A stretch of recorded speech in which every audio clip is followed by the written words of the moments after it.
especially like through my development stage, freshman all the way to senior year. I just wish I would have been on that side of town maybe and then got to connect with you guys. I definitely felt like it would have helped me. All right. Welcome back in. Here we are with the Watchlist powered by Tan TV, where we're shining a big spotlight on tomorrow's college hoopers today. I'm your host, Kevin Howell, the One-Eye Scout, and I'm very excited. Today's guest is a flat-out, get-after kind of dude, 6'4", class of 26 from Parish Episcopal. Armon Almuttar is in the building. Armon, welcome to the Watchlist. Yes, sir. Thank you for having me. Let's get to it, man. For folks that haven't seen you play, how would you describe your game?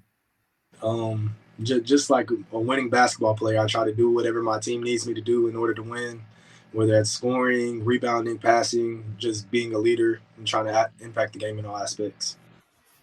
All right, so if you stay with this humbleness, I respect it, but I'm going to call you out in a little bit because you're a little bit more than just winning basketball plays, man. You shoot an insane rate from the corner three-point. I think at one point at the end of the season, you wind up being 43% from one side and almost 50% from the other.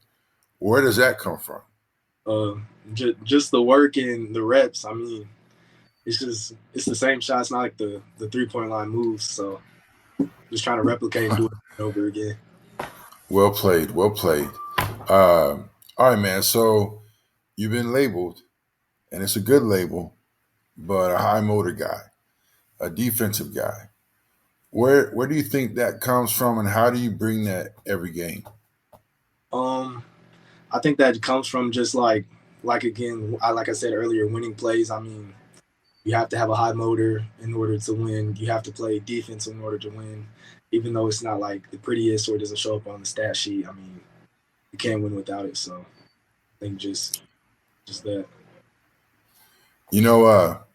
Talk about your development, because how did your game evolve from middle school to now as a rising senior? And then we're going to go a little bit of the difference between your Kansas City roots and what you see in Texas. Okay. Fair? Yeah. Right.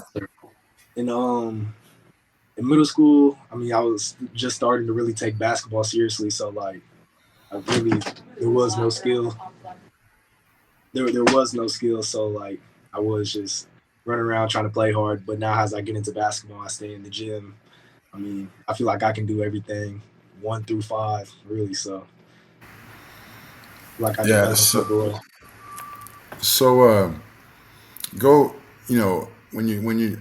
you travel the country, like you're out there, you're on EYBL circuit, you're playing with pro skills right now, and you're playing different styles all across the country, right?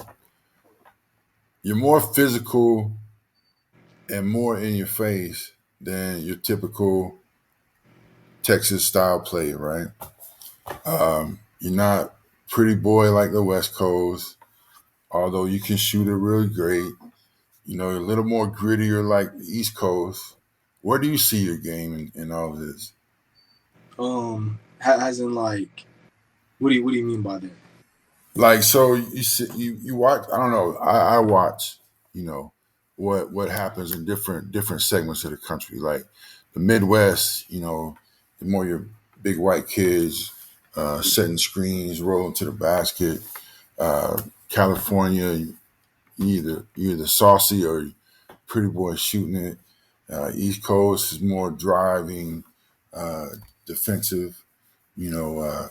Is there someone that you kind of pattern your game after? No, I wouldn't say no, not really. I just obviously, like you said, playing basketball all over, I see a bunch of different things. I see a bunch of different styles. So take what works, take what I like, adapt, continue to just try to be the best player I can be. So if you were to say, your favorite part on the offensive side, is it hitting the big three? Is it setting somebody up? Is it backing somebody down, crossing them over like I just saw on the Instagram the other day? I think the most exciting play for me, honestly, has to be, even though it doesn't happen often, it's got to be throwing a good lob. I mean, it's just super exciting. You put it on the money, super Yeah. energizing.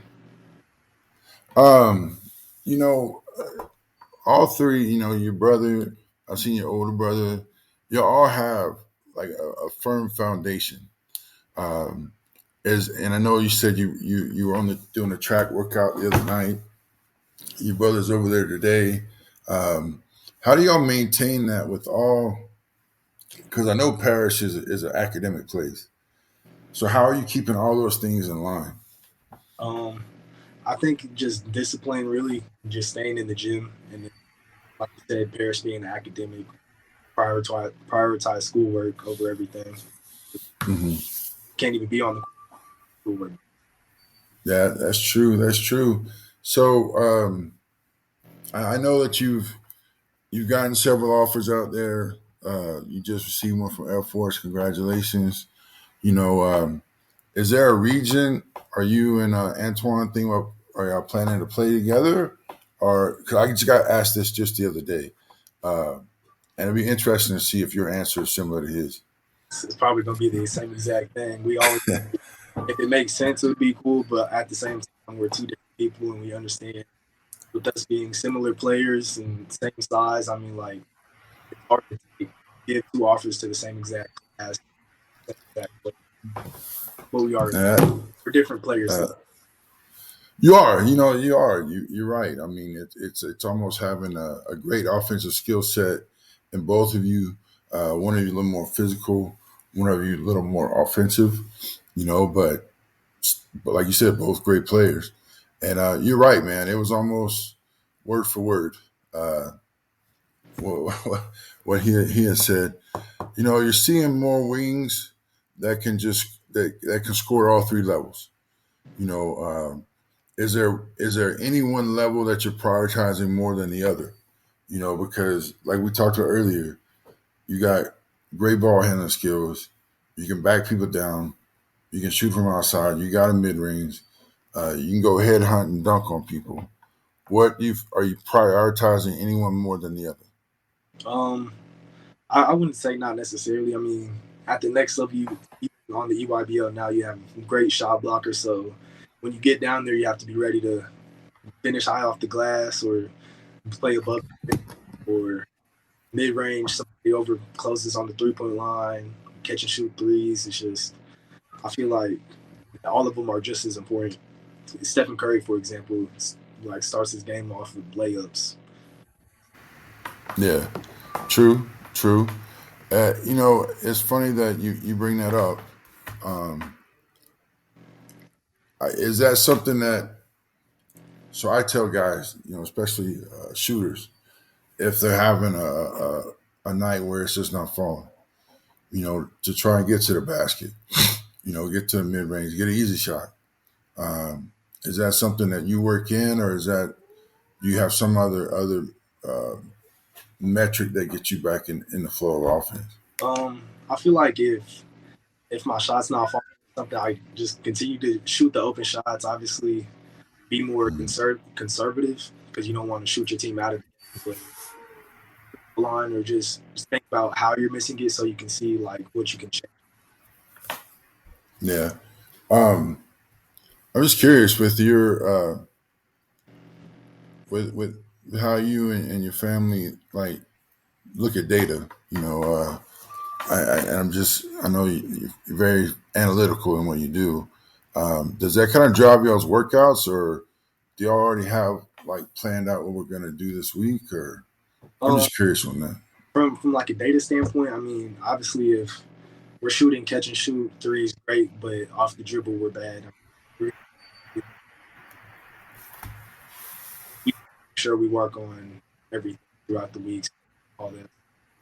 I mean, I would say to a certain extent, but not. Yeah. So the toughness, uh, dare I say, dare I say, the dogness in y'all's games. Um, is that from roughhousing brothers and I'm gonna beat you, or is this something that just inbred from your dad and being around real hoopers? I think just really probably just growing up with a twin brother that's always the same size. So wrestling and roughhousing my whole entire life. Yeah. Give stories of getting hurt and all that. So I'm gonna ask this now before I forget. So yesterday, uh, I got the chance to have a lunch with Jalen Crittenden. We call him Red from Judson, who's also born and moved down in Kansas City and moved down here. Um, Take your pick: Kansas City barbecue or Texas barbecue. I don't know, that's a hard one. I would say honestly probably Kansas City. That's what he said. He said it's juicier. Yeah. Yeah. All right, man. So tell me about Parish Episcopal. You know, I know we've won a lot of games. I know we came up short uh, against St. Mike's last year, but hell, y'all hadn't lost a game in a year to a Texas school. What's the standard like there? I mean, standard is all Coach Ajami talks about. I mean, Coach Ajami is a great coach. He has expectations for everybody to meet up there, and I feel like him and the players, especially the ones that just graduated last year, they create a culture that's like just unbelievable. I mean, we did everything together from watching other team sports games or even eating at lunch. I mean, I feel like Parish Episcopal is like a really real brotherhood, and Coach Ajami helps drive this like standard and just drive this vehicle to great destinations. Yeah, I'm glad that you did acknowledge the class that just recently graduated. You know, because they were a part of this. You know, they were part of that big winning streak. I'm sure, like you said, I'm sure they did help put some tent poles or guide rails in place. And it's Paris is in great hands for right now. You know, so what do you want to leave whenever you graduate and you come back for an alumni event or come back just to watch? What do you want people to remember you, Armon? Just a great basketball player, obviously, someone who I hope, somebody that changed the dynamic of the culture at the school, and then also just a role model in the school and around campus. I mean, always helping people, trying to do the right thing, and just be a good person all around.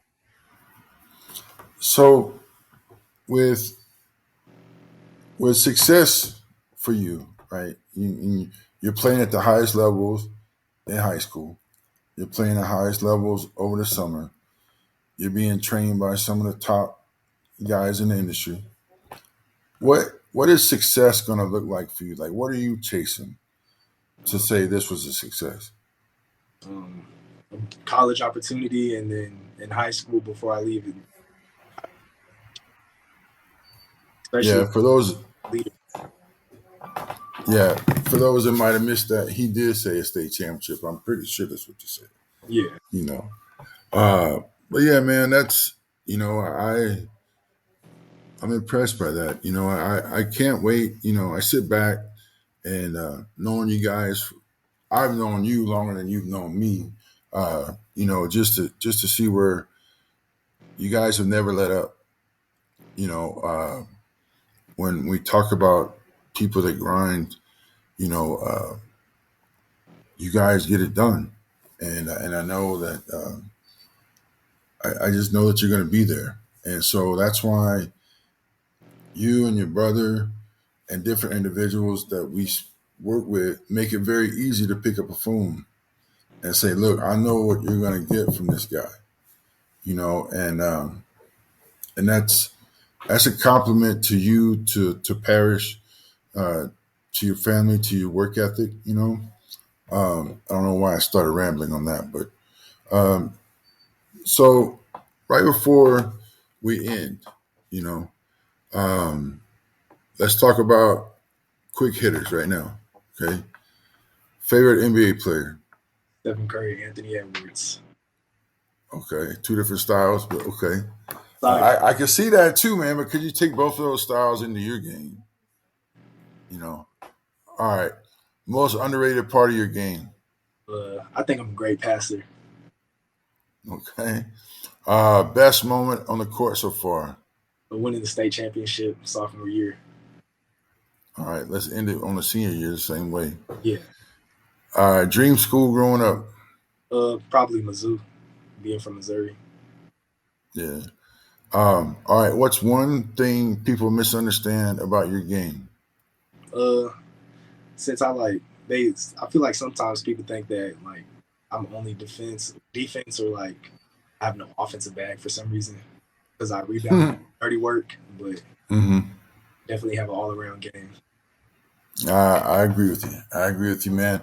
And Armon Almuttar, get used to the name. One of the best two-way wings in Texas. He's on the watch list. I appreciate you for joining us today, Armon. So I appreciate you. Hey, man, stay tapped in with Tan TV and the One Eye Scout. We're bringing you the names that matter most. Eyes in the gym always. And I can't wait because we're headed to TABC on Friday. And that Saturday, 9 a.m., get your popcorn ready.